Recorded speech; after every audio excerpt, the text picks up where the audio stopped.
He is no stranger to controversy and certainly does not shy away from it.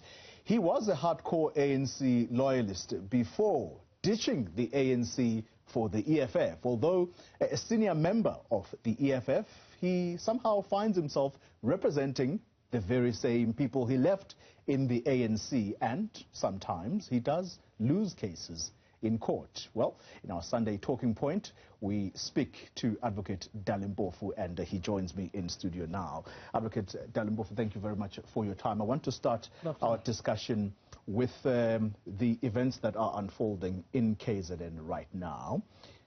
In your view, as someone who has been in the political space, you continue to be in the political space, although much more reduced now, your participation there. How do you view what we have just witnessed? I saw you before coming on air, just looking very disgusted at what is unfolding there. Yes, well, it is disgusting, but mostly disappointing, I think, that in this day and age, there's still those levels of political intolerance. I was trying to follow what these people were really saying about preventing people from going into a voting station, and I couldn't fathom. I think it's a simple case of political intolerance. Ironically, I was doing some rounds in the Johannesburg stations this morning, voting stations, and you know, I just tweeted an hour ago, you know, happy pictures of the ANC, EFF people posing for pictures, which was a sign of tolerance before I could even see this. Yeah. And so it shows that there are still pockets of intolerance in our country, and particularly it's concerning because it's KZN, where we know that there are still political killings, mostly intra-ANC political killings.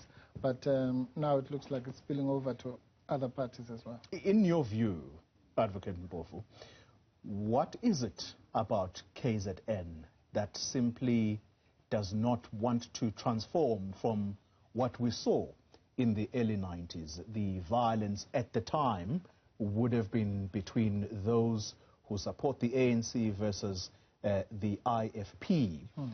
That culture, that political culture, seems to not have transformed with our democracy.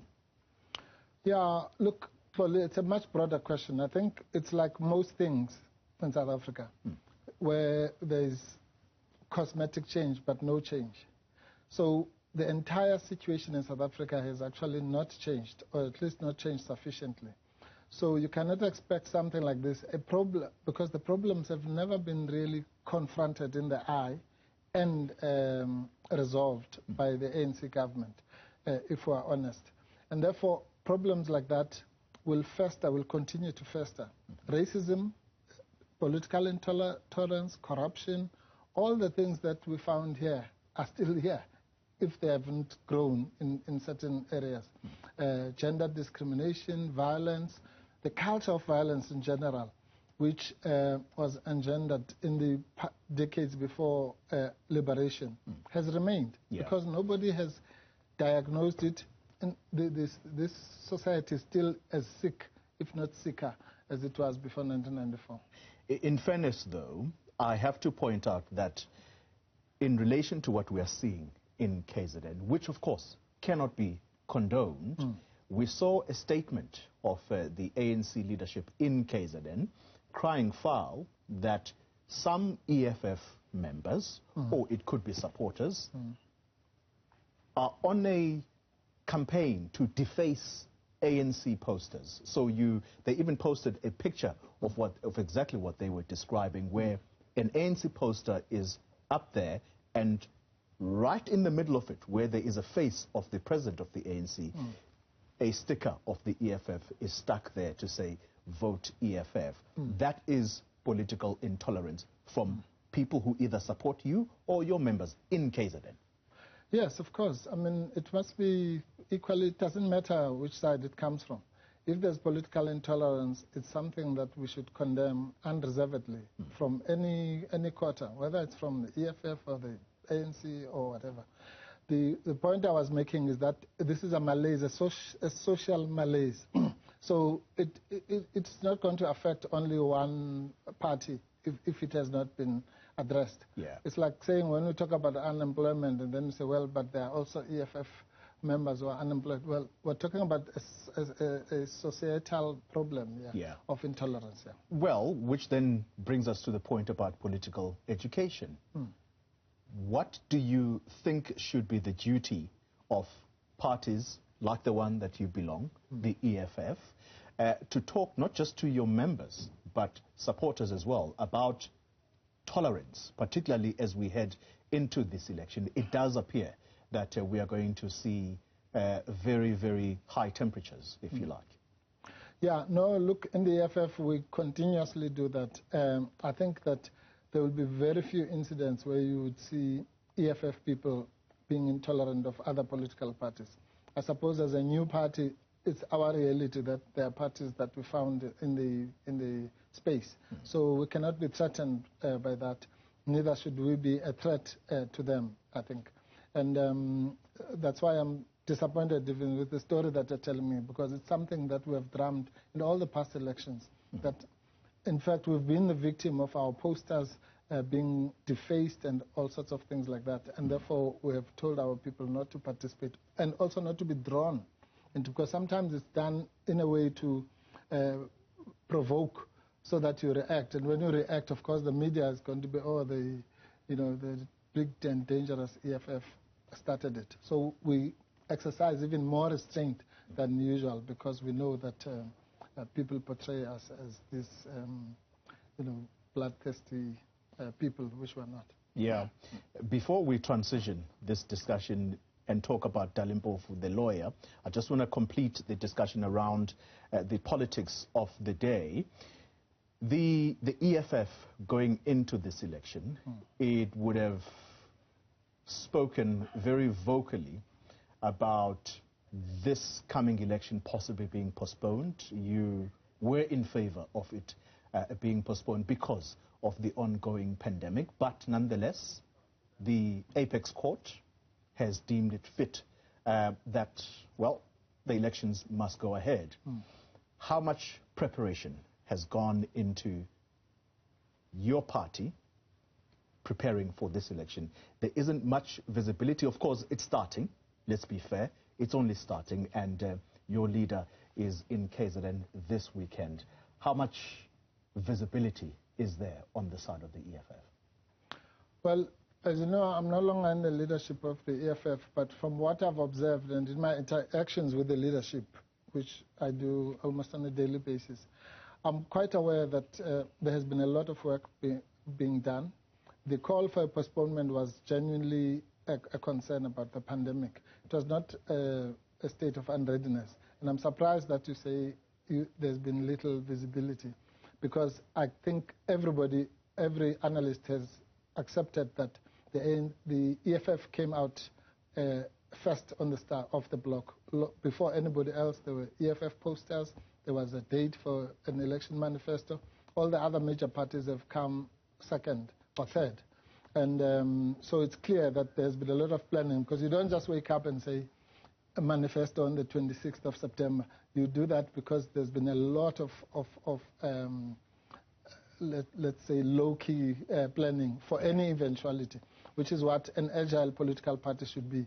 You can't be caught napping. You must always be what we used to call combat ready, because you never know. You can't say, well, maybe there'll be a postponement. If the election is tomorrow, you must have means to trigger your systems nationwide to say, because this is an election year. We all knew that. So it's not as if we just woke up when the Constitutional Court judgment came here. All right, let's continue the conversation here in studio with Advocate Dali Mpofu, who also is a member of the Economic Freedom Fighters. Let's wrap up the discussion around politics, Mr. Mpofu, because I want to get into some of the cases that you are handling at the moment. In 2016, the EFF came up as a kingmaker, so to speak, after the 2016 elections, and you were the decider. At that time, you were merely borrowing your votes to whatever municipality where you were the kingmaker.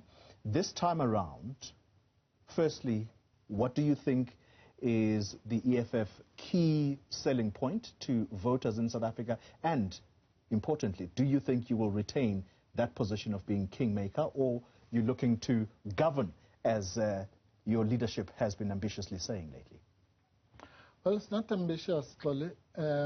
As you know, even in 2016, if we had been, let's say, overzealous for governing, we would have governed. Because in the horse trading that happened, which I was a central part of at the time, we could have come there when we met with the political parties, the major political parties. We could have said, well, these are our conditions. We want to govern Nelson Mandela Bay or Pretoria or Tshwane rather, or Johannesburg. It was our own choice that we did not have those kinds, because we were not fastidious about being in government. Our conditions really were more about national issues. So we were prepared because we knew that these people, they want to hold positions of executive mayors and this and the other. So we used that at a political level to say, okay, if you'll have this, what about the land? If you'll have this, what about corruption? We insisted as early as that. People don't know that there should be a commission around, at that stage, what was known as Gupta corruption. And those are the kinds of conditions we put on the table. The ANC, of course, rejected them. No land, no commission, no all the 7 issues that we had put on the table at that stage. And that's how those talks then crumbled. Okay, and so the retention of the kingmaker status, or do you think that you're going to go even further this time around? No, we'll go much further. We'll go much further. I think that the ANC disarray at the moment spells out that, quite frankly, I don't see any metro that they can win outright. Are you confident of winning? Yes, metro, of course, we are. We not more than one. And we have our plans. You'll see our manifesto next Sunday. And I think that there's going to be, 2016 will look like a Sunday picnic for the ANC compared to what is coming for them in November. Very interesting comments indeed. All right, let's then transition to Dali Mpofu, the lawyer. Right. Your client, former President Jacob Zuma, losing the rescission application on Friday at the Apex Court. What's the next move? Well, I can confirm that we've had consultations with former President Zuma. Of course, I cannot tell you what we were discussing. I can tell you the broad topics, that was one of them. Yeah. When you say you've had consultations, I'm sorry to cut in. When you say consultations, when was the last time that you spoke to your client? Yesterday afternoon. I spent the afternoon with him yesterday. Yeah. Okay. Where is he? Are you able to tell us that? He's in a medical facility. All right. And as I've asked, what is the next step, therefore? What's the next legal strategy for you and your client? Regarding the Constitutional Court judgment? Indeed. Yeah, no, as I understand it, well, I'm not the spokesperson for President Zuma, I'm just his lawyer. But as I understand it, he gave a message to his foundation, which announced yesterday that he had given us instructions to take the matter further to the international level, particularly the matter of detention without trial. And so we have agreed to come back to him within a week with the options that are available. There are not many options. There are 2 that are prominent. One is the African Court, and the other one would be the UN Human Rights Committee.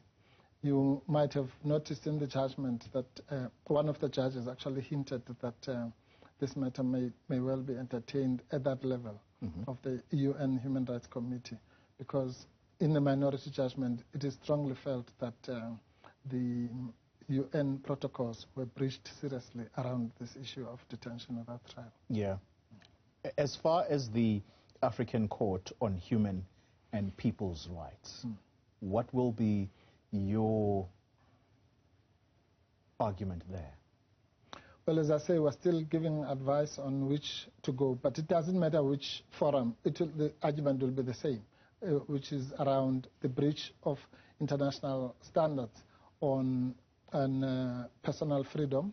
I think that it's particularly acute. South Africa, remember, is not just a signatory of those protocols. But this, if anything, of all the countries in the world, this should be the one country that should not have anything even close to detention without trial. Not in September, Steve Biko month, when we know what happened in detention without trial. So maybe another country can make that mistake, but for this one, I think it's something that needs to be determined as to whether we're sliding back to that or not. Well, because there's a view that we are, there's a view that we're not. So in the minority view is that we're basically in the area of detention without trial. In the view of the majority, it is that we're not in that realm. So somebody else must decide which is which. Yeah, well, with that said, Mr. Mpofu, you will remember the words of the majority judgment that this was the former president's own doing, and he seeks all these legal maneuvers now simply because the shoe is starting to pinch. Before I ask you whether the rescission application was the right strategy, are you able to give us your sense about whether the former president was ill-advised in the statements that he issued, which seemed to have been directed to the Concord that is not going to participate, and that, if anything, he is more than happy to go to jail? You see, Xoli, these things are not as simplistic as that.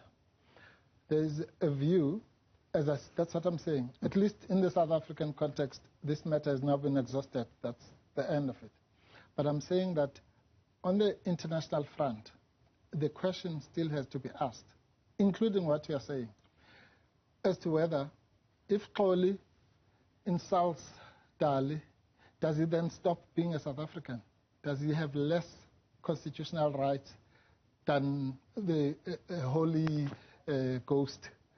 Or are those rights for all of us, bad, good, and indifferent, including serial killers, including serial rapists of children? Do we say, no, this one raped children, therefore the constitutional rights don't attach to them? But this one, is a church-going member, therefore the rights are for them. Those are the questions I'm saying must be answered in another forum. Maybe we're wrong. Maybe the rights only go as to what a good boy or a good girl you are, or the rights are for all of us. I don't know. So some forum must decide that. Yeah, well, there is a view, if you look at the judgment preceding this one that was handed down on Friday, that essentially the country or the court was not dealing with an ordinary human being. You're dealing with a former statesman whose political weight could result in a situation where others follow suit and disrespect the courts. And so the court needed to send, I guess, a strong warning there. Let's go to the rescission application. Was that the right strategy, you think?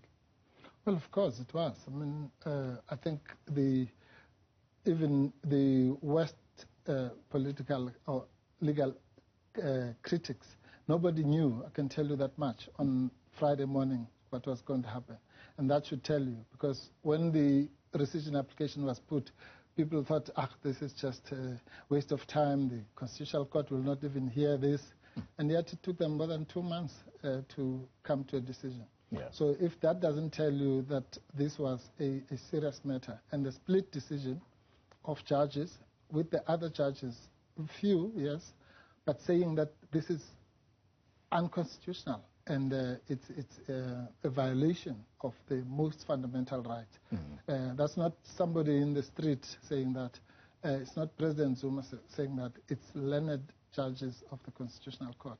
So if anyone thinks it was a simple matter, then I think they have something else coming. Yeah. Well, in a moment, we are going to continue this discussion around the legal matters facing the former President Jacob Zuma, and we're going to talk about the arms deal trial. We are in conversation with Advocate Dali Mpofu, and you will know that he has been handling a number of high-profile cases lately. Let's pick up on the conversation around the trial of the former president, Jacob Zuma, and this is the arms deal trial in which you, again, are representing him. The fight there has to do, for the moment, with the application for Billy Downer to be removed as the prosecutor on this particular case. You have filed an application for him to be removed, and you've added more issues to the table in the recent hearing, and that had to do with your accusation that he leaked medical documents of the former president to the media. Is there any evidence to this effect? Well, Xoli, as you know, I cannot discuss the merits of ongoing cases that I'm involved in. The reason I was able to talk about the other matters because it has gone through the Constitutional Court, and if it takes place, it will be outside of this country. The only thing I can say about that case is what is in the public domain, which is that it's happening on the 21st and 22nd, which is this Tuesday and Wednesday. In fact, I'm on my way to packing my bags to go there. So, yeah, that's all really I can say. Everything else will play itself out in court. I'm not at liberty to, it would be unfair to my opponents for me to argue the case on public media when they are not here. So, so that will play itself out. But yeah, you are more or less right. Everyone knows that the last time that there was a proper appearance of former President Zuma, the issues that you've mentioned were aired out, and they were supposed to have been canvassed in July, but then by that time he was incarcerated. So presumably the issues will now come back to the fore. Yeah. The other element around this case is that the former president had expressed an interest in giving oral evidence in person in court, which brings me to my next question is he going to physically be in court? You have just said that you consulted with him in a medical facility. Well, again, I cannot confirm or deny whether he'll be there or not. I think it's only a matter of 48 hours, so we should all wait and see. Yeah. All right, let's move to the other case. Yet another high-profile case you're handling, and it's that of the suspended Secretary General of the African National Congress, yes, losing that particular appeal or attempt to appeal the decision of the South Gauteng High Court. Where are matters now around that? Yes, no, I saw that 405 had something running that Xoli has lost an appeal. No, there's no such thing. There's no appeal. We're still far from an appeal stage yet. This was an application for leave to appeal. So what normally happens, I'll also have to answer that in general terms, is that if the court that heard you will hear your application for leave to appeal, that's just our system. In other words, you have to almost go back to the same judge and say, please give me permission to go to the next stage. So that's what this was about. So once that does not happen, then you have a right to approach the next court, whether it's the Constitutional Court or the SCA, is a matter of choice, as it were.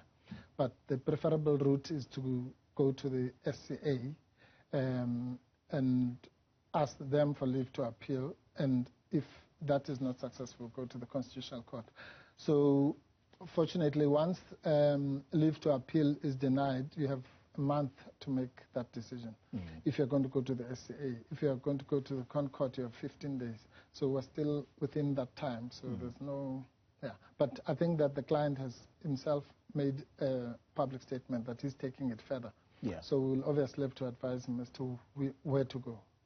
As you would have seen, Advocate Mpofu, the two losses that you suffered this week, it sent social media alight to say, does Dali Mpofu ever win any of these cases? Let's start with those who say you go to court possibly unprepared. Is that a fair statement to make? Well, it must be fair for them, for those who say that. But, I mean, I can't be judging myself. It's, the only thing I can say to you is that I don't only do those cases that are on TV. People seem to think that all the other hundreds of cases that we do, just because they are not on TV, they don't count. Yeah. But no, I mean, I don't want to even discuss that. I think it's only people who are what we call willfully blind, who don't know about all the other cases that we have done. You've reported on all sorts of cases here. Tandem Mudisa, Patricia DeLille. Indeed. All sorts, yeah. Yeah. So no, it's not for me. I think people must have fun on social media. They must be allowed. But, you know, it's a free country. Those who, some of them might say, does he ever lose? Others might say, does he ever win? It's fine. No, no, we don't work for that. We work for justice, Xoli. It's a very serious matter that we're involved in. Because if you are a human rights lawyer, I learned this in the 80s. It's about pushing the system to a particular point and about arguing certain issues. You know, I always joke about this and say to people, who's one of the greatest lawyers you know in South Africa? They say it's George Bizos. And I say, tell me one case that he won. Did he win or lose Mandela's case? Did he? So it's not about winning, which might seem easy to the naked eye. It's about doing certain things. And the reason that we revere people like Bizos, who, as I say, even myself, I don't remember a single case that he won, is because they were prepared to plow into a system that is loaded against them. The media, the academia, the judiciary, the business, the works. But they were able to stand for the rights of people, the underdog. No, because it's easy. I mean, if I was to represent, you know, the popular view and then you win, is that a real win? Sure. If the courts are in your favor, the media is in your favor, everyone is in your favor, and then you call that a win. No. So the people who won the case, for example, all the cases, Solomon Mahlangu's cases, whether they lost or won, it's a much more nuanced issue. I just want us to have a listen on the score of the Ace Magashule matter. I just want us to have a listen to this particular clip, and then we're going to pick up after that.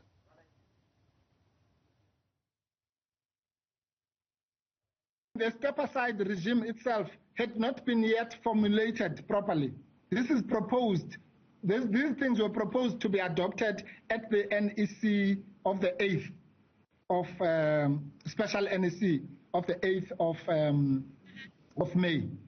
So how do you suspend someone using rules that are still going to be endorsed?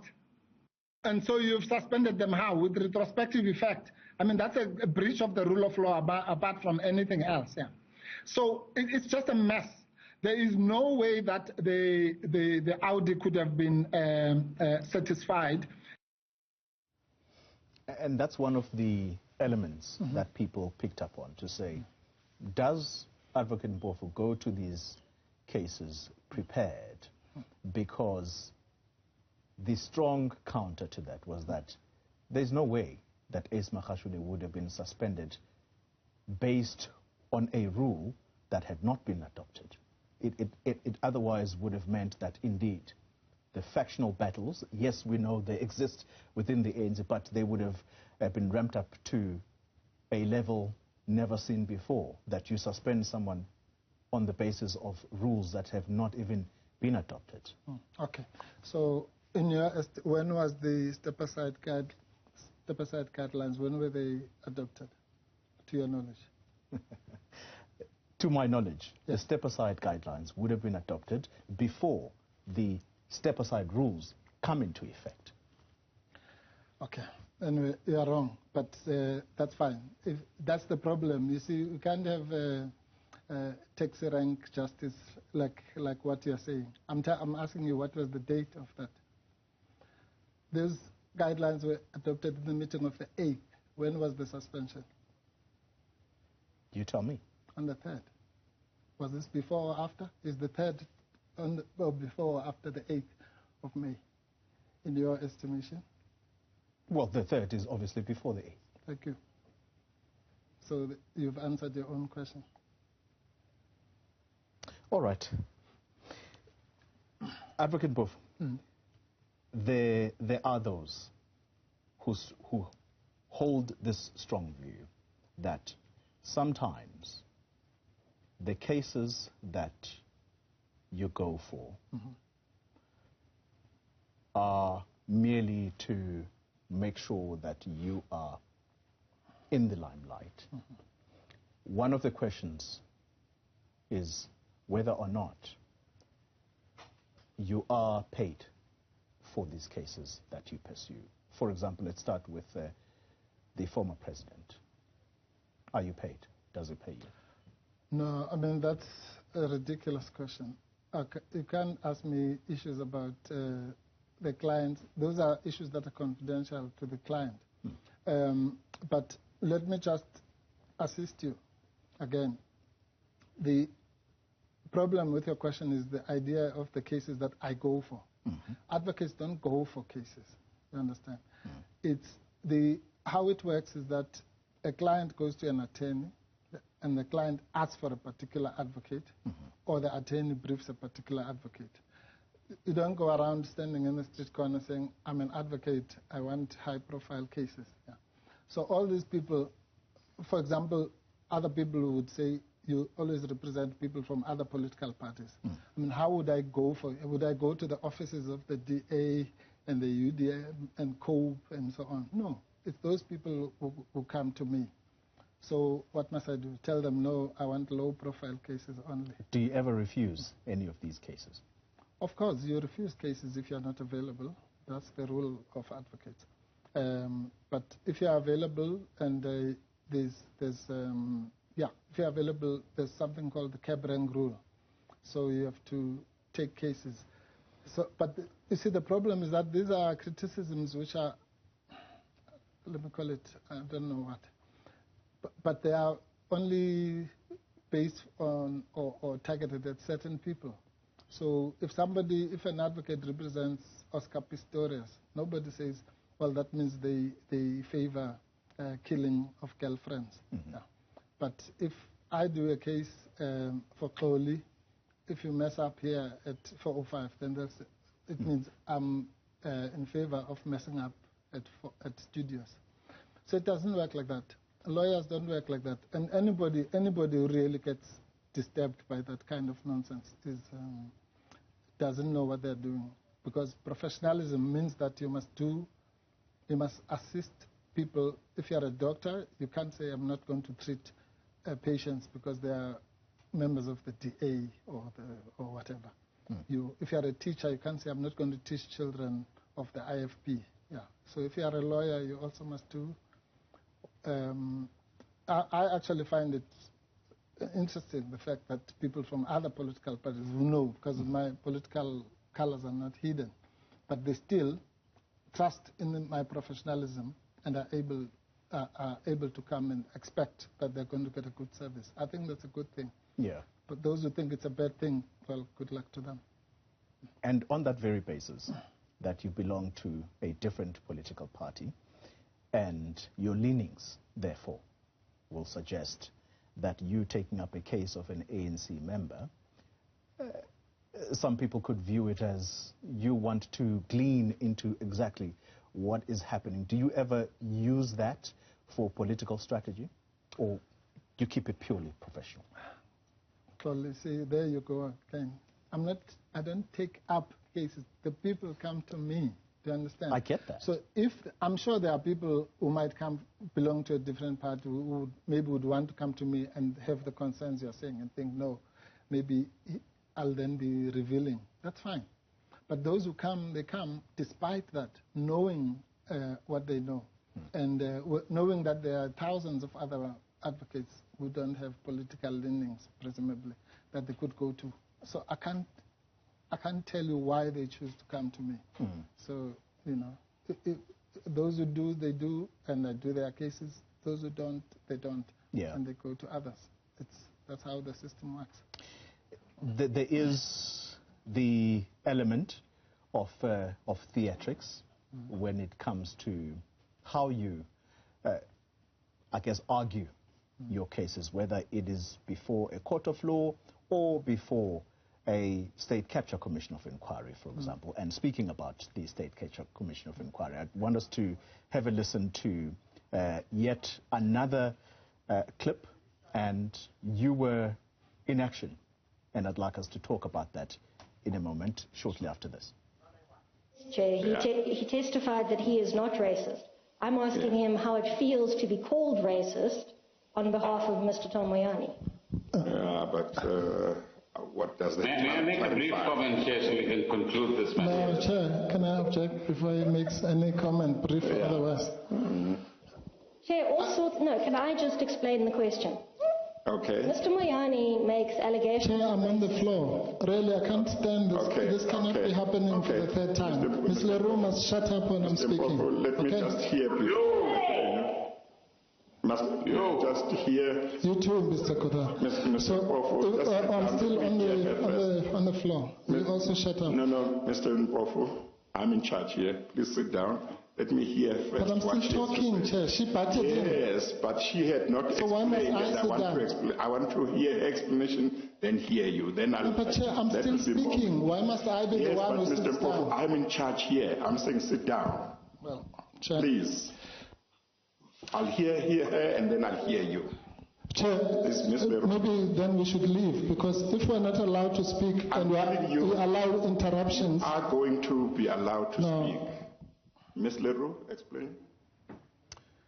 Looking back at that interaction, what are your reflections? Was that something that should have happened, or is it something that you're still satisfied that you raised a point that you felt strongly about? Yes, I'm more than satisfied, Xoli. You know, in this country, the problem is there's a fashion of blaming the victim, you know. So the woman gets raped, as I've said before, is because she was wearing a short skirt. And, you know, that really is all I can say about it. You must, when you're sitting at home, watch that and listen carefully and see what is happening. And then you'll know where the blame should go. Those who say you display bullying tactics and at times you are unprofessional. In fact, at the Sunday Times, I think it labeled you a Mampara of the week after that exchange. That's fine. Does that Xoli, listen, I've been in serious politics for more than 40 years. So some comment in the Sunday Times or comments by people who are politically partisan doesn't bother me at all. In fact, it emboldens me, if anything. Because then it means you're doing the right thing. As you said before, the shoe is pinching. So, no, I'm not bothered by the Sunday Times and the Mampara of the week or the Mampara of the century. They can go hang as far as I'm concerned. How do you separate Dali Mpofu, the politician, versus Dali Mpofu, the lawyer? Dali Mpofu there's only one Dali Mpofu. One Dali Mpofu who's a fighter for justice from the age of 14 up to now. And that's it, really. Whether that justice, I fight for it in the streets or in detention without trial or in a courtroom or locally or internationally or wherever. It's the same, really. For me, what keeps me awake at night is injustice. Wherever there's injustice, I feel that I have to intervene, even at my own sacrifice.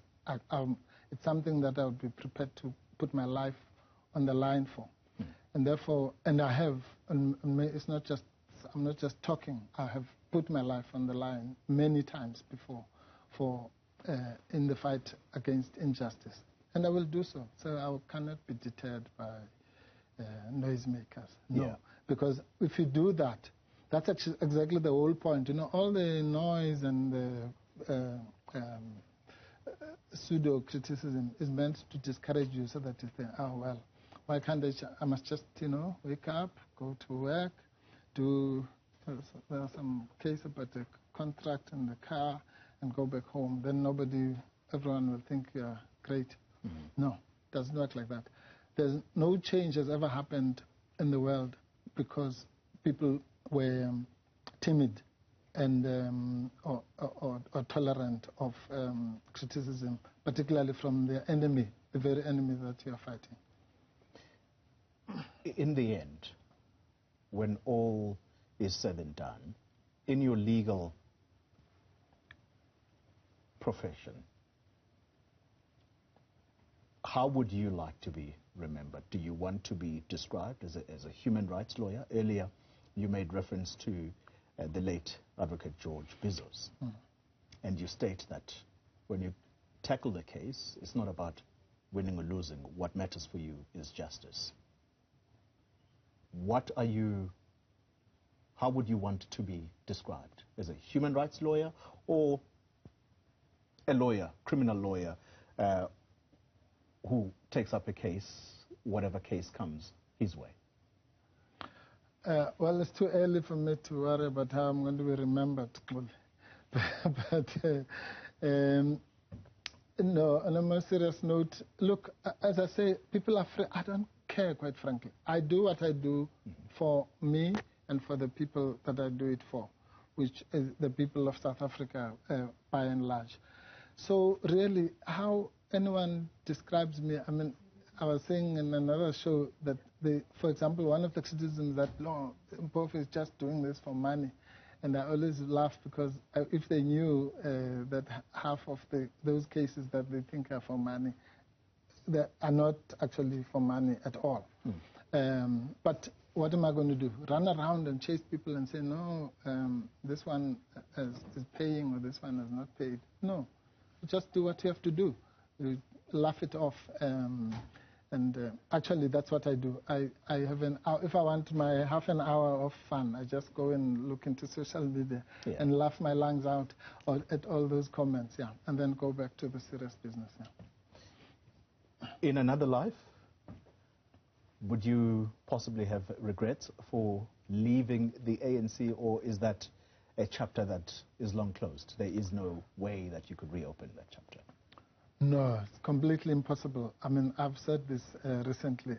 If there's one thing I will never, ever, ever, ever regret, because actually, if anything, it's vindication. Even the people, again, who thought at the time that I had lost my mind, come by their dozens to say, how did you see this so early? No, the ANC is finished. There's no such thing as the ANC. It's just an imagination in people's minds. And I've said, and I say it again, that the only thing standing between black people and their freedom is the ANC. Advocate Dali Mpofu, thank you very much for your time, and indeed, it's been a pleasure talking to you.